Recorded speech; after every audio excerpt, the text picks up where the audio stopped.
I can be a bully. If Laura thinks I'm a bully to her, then so be it. If I don't like you, I can bully you.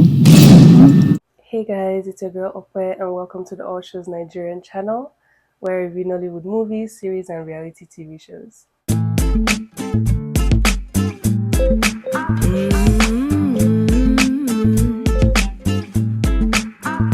Today I'll be reviewing Season 2, Episode 11 of the reality show titled Real Housewives of Lagos. And if you're a returning viewer, a returning subscriber, you already know that I'll be reviewing this particular show for like a few weeks now. And if you would like to watch the videos that I have posted regarding this particular reality show, please go to my channel bio and click on the playlist, and you'll see a playlist specifically made for the Real Housewives of Lagos. But yeah, if you are a new viewer and new subscriber, hey, welcome to the channel. I hope you stay. I hope you enjoy what you listen to, what you see. And yeah, let's get into the nitty-gritty of this review. The episode starts off with IYABO and Polo meeting up with Chioma and her boo for a beach double date. IYABO asks what he does and, you know, what movie has he been in, just kind of interrogating the guy. And in my mind, I'm like, what do you mean by like what does he do or what movie is he in?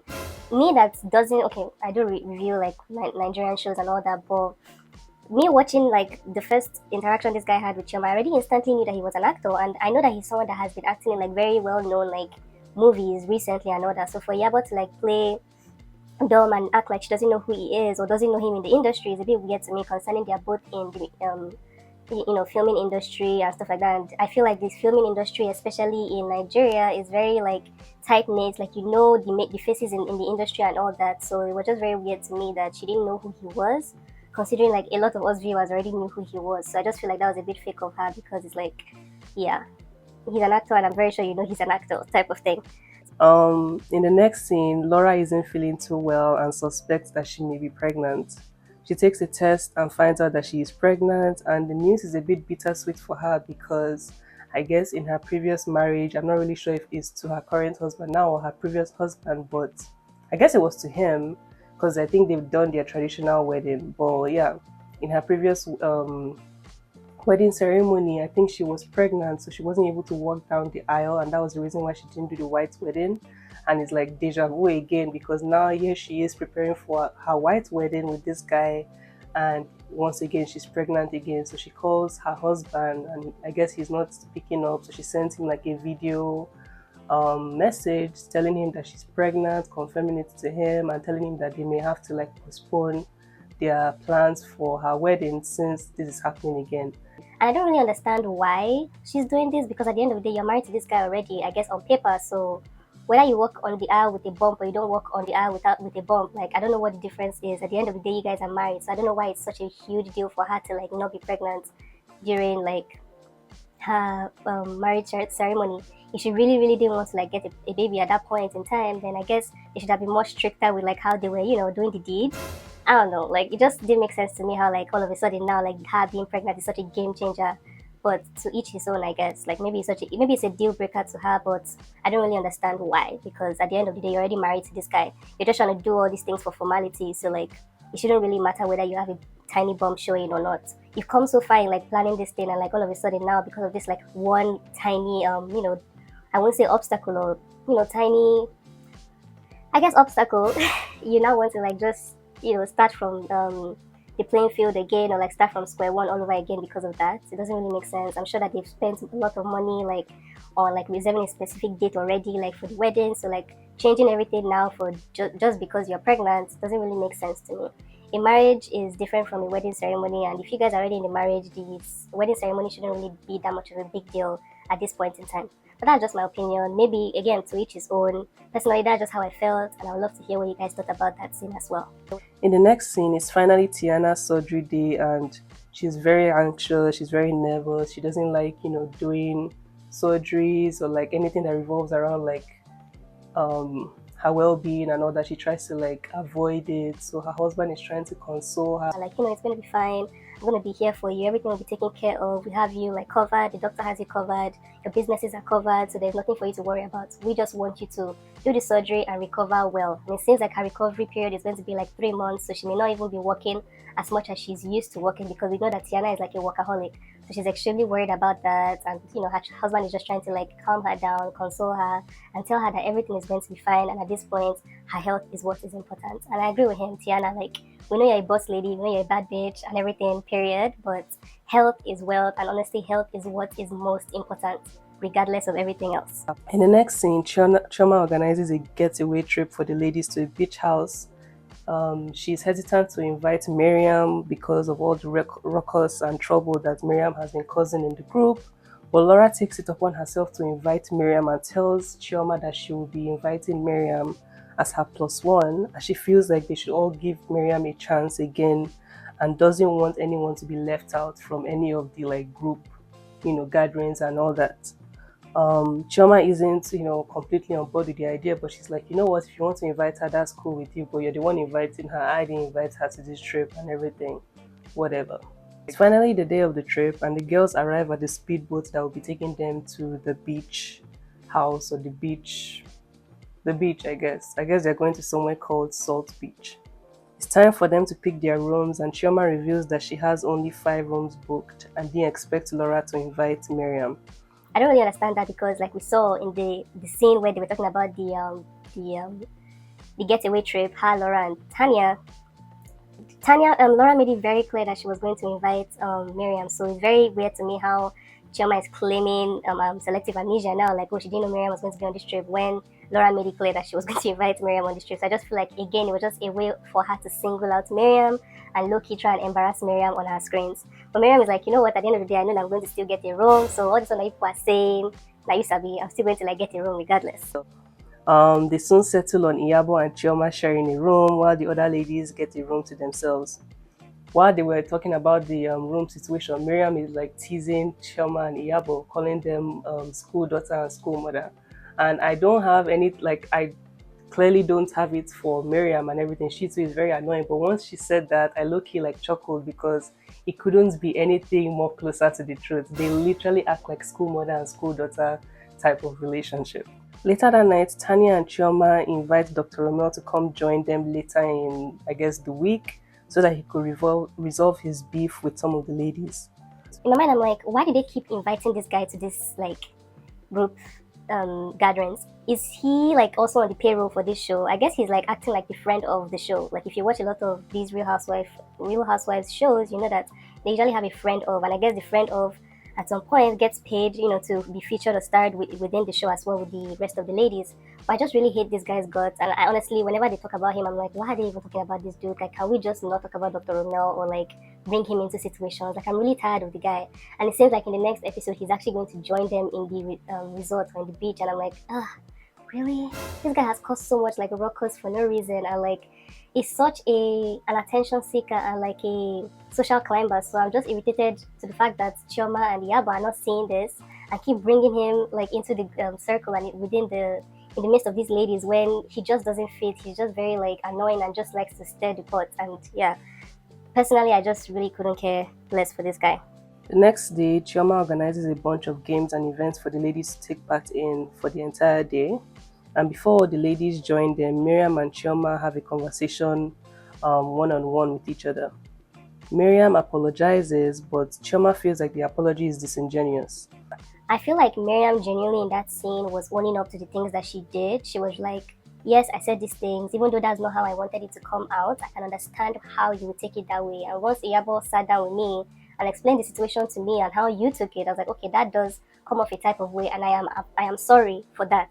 I feel like her apology at that moment was genuine, and I think she genuinely thought that Chioma was also going to own up to some of the things that she said or did during their altercation in Tanya's event. But Chioma feels like she didn't do any wrong. She says she did nothing wrong. She owes Miriam no apology, and yeah, that's literally where she leaves it at.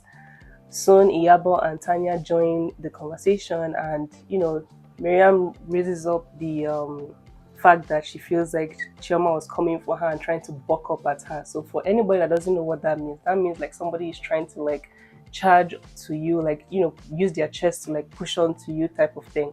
And they played the clip back to what happened in Tanya's event, and it did show Chioma bucking up to Miriam. So Miriam is like, Tanya, don't you remember Chioma bucking up to me, that you even had to come in the middle of us to like try and separate her from like coming close to me because I was telling her that she was invading my personal space?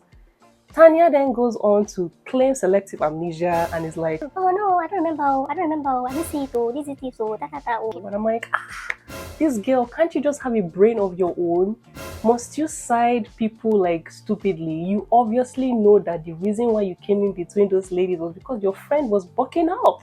Let's say it for what it is. Let's keep it real. Like, I feel like this was a time for Tanya to actually like have her voice and stand on her truth, stand her ground, and show that, you know what, I'm friends with these ladies, like being IYABO and Chioma, but at the same time, I can see when someone is being right and when someone is being wrong, and I can distinguish it and keep it real with these ladies. But this chick just went to the selective amnesia route and was like, I don't recall that ever happening. This, da. Yes, I came in between you guys, but I feel like you both were coming at each other and all that. Miriam was coming with words. Miriam never like charged to Chioma and everything. Chioma was the one that was bucking up to her. So for them to try and gaslight Miriam in this situation and be like, oh no, you both were at fault, you both were charging to each other. Miriam didn't charge Chioma, and we know Miriam will never charge anybody. She doesn't look like the fighting type of thing. So I didn't really like that they were gaslighting her, and I didn't really like that Tanya didn't, you know, stand on her ground and like actually say what really happened, because it just came off as her again once again staying in Chioma's asshole, like, and it's just not a good look. It's really not a cute look. And I'm so happy that Faith is calling you out next episode. They soon move on, and the other ladies join them, and soon enough they start playing like a really shady game that I guess is supposed to make them all lay out their issues on the table, you know, be honest with each other, how they feel about each other and all that. For Miriam, her question was if she had any baby pictures that she could show the ladies of when she was little, but it seems like Miriam doesn't have any baby pictures because I guess when her mom died, her mom's sister went into like a depressive stage and actually like burnt all like the family pictures, family photos and all that. So Miriam doesn't really have any baby pictures of herself on like up until like when she was like 20 years old. So that whole conversation kind of makes Miriam emotional, and the ladies rally around her, especially Chioma, to try and console her. And I'm like, why is Chioma consoling her, please? I'm not trying to be mean or anything, but you literally just sat down here, didn't own up to anything that you did with this lady, you know, talk trash to this lady a few minutes ago, and now you're rallying around her and like consoling her when she's like at her weakest. Girl, like, which side are you on? Are you the villain or are you the nice person? Because I don't even understand. It just came off fake to me, and yeah, like I just feel like Chioma moves two ways, and I really can't read her, and I can't really tell her moods or her behaviors sometimes. It just confuses me and all that. For IYABO, she was asked if she hated who she hated the most in the group, and she goes to hug Faith. I feel like that was coming. Like, we already knew that she was going to hug Faith. Like, we knew that Faith was going to be the one that she hugged. But I personally feel like Faith has not done anything whatsoever to this chick for her to not like her the least in this group, like, if that makes sense. I feel like Faith hasn't done anything to IYABO. Faith has not come for IYABO in any way, shape, or form. If anything, IYABO has been the one pressed on Faith's matter for no reason. So, yeah, IYABO, not a good look, once again. IYABO and Laura soon get into it regarding the whole Faith stuff, and in IYABO's confessional, she says something which I am going to read verbatim so that you guys tell me what you think. IYABO basically says, I can be a bully. If Laura thinks I'm a bully to her, then so be it. If I don't like you, I can bully you. And I was like, wow.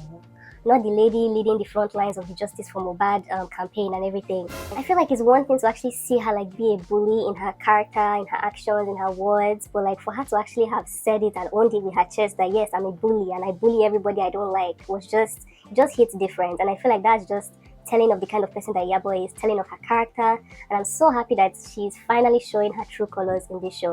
It's a bit disappointing because again, she was somebody that was moving like took such a huge stand on this whole Justice for Mohbad situation, and to see her basically do the things that she's fighting against in society in this show is very disappointing. And I don't even understand how she still has followers, or she still has like people that are cheering her on and like being fans with her, like in this show. Like she has been nothing but, despicable this whole season, and it's been very hard to watch her, like considering like all the things that she has been doing outside of the show regarding the justice for Mohbad situation.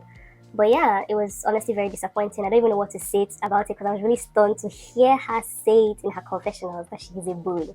Like, wow, girl. Mm-mm.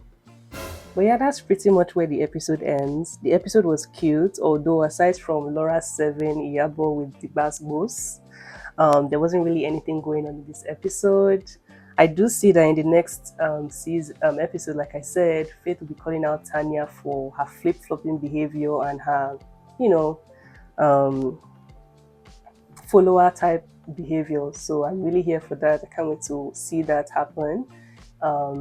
This episode, I think I'm going to rate it a 5 out of 10. Like I said, the Laura and IYABO fight or argument was cute. Nice to see Laura, step it up and like give some bass boss to IYABO, well-deserved one for that matter to IYABO, and not like back down from her and everything. So that was nice to see, and yeah, can't wait for the next episode. I think the next episode is the finale episode, so that would be interesting. I can't wait to review that. Thank you guys so much for watching, and I'll see you in my next one. Bye.